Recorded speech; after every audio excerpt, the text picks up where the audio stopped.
বন্ধুরা good afternoon. এই যে দুপুরে খাওয়া দাওয়া নিয়ে চলে আসলাম। দেখো না কটা বাজে, দেখো এই দেখো 1:15 বাজে। হ্যাঁ, আমার তো সব হয়ে গেছে রান্না বান্না। আর এই যে ইনি এখানে এখন বসে রয়েছে, না চান করেছে না কিছু করেছে, এই যে ল্যাপটপ নিয়ে বসে রয়েছে, বুঝেছো? চলো আজকে আমি কি রান্না বান্না করেছি তোমাদের দেখাই। সেরকম কিছু করিনি, খুব হালকা পাতলা রান্না করেছি আজকে, বুঝেছো?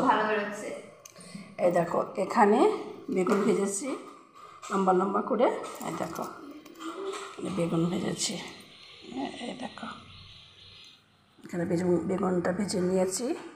আর কালকে যে রান্না করেছিলাম মেটে কিলা গলা কষা কষা, ওটা রয়েছে, ওটাই গরম করে নিয়েছি। আর এখানে শসা পেঁয়াজ আর হচ্ছে লঙ্কা সাথে কেটে নিয়েছি, ঠিক আছে?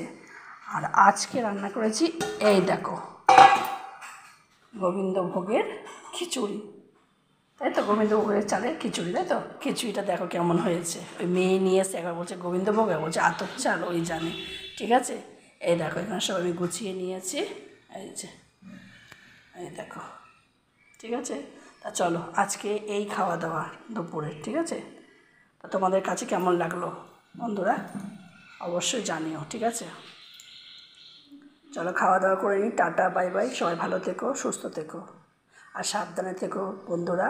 এখন ঘরে ঘরে সবারই জ্বর হচ্ছে, বুঝেছো? কদিন আগে আমিও জ্বরে কদিন খুব ভুগলাম। মেয়ের শরীরটা 2 দিন ধরে ভালো না, ছেলেরও শরীর ভালো ছিল না, তা এখন ঠিক আছে। ঘরে ঘরে এখন সবারই জ্বর হচ্ছে। তা সবাই সাবধানে থেকো, হ্যাঁ? চলো টাটা, বাই বাই।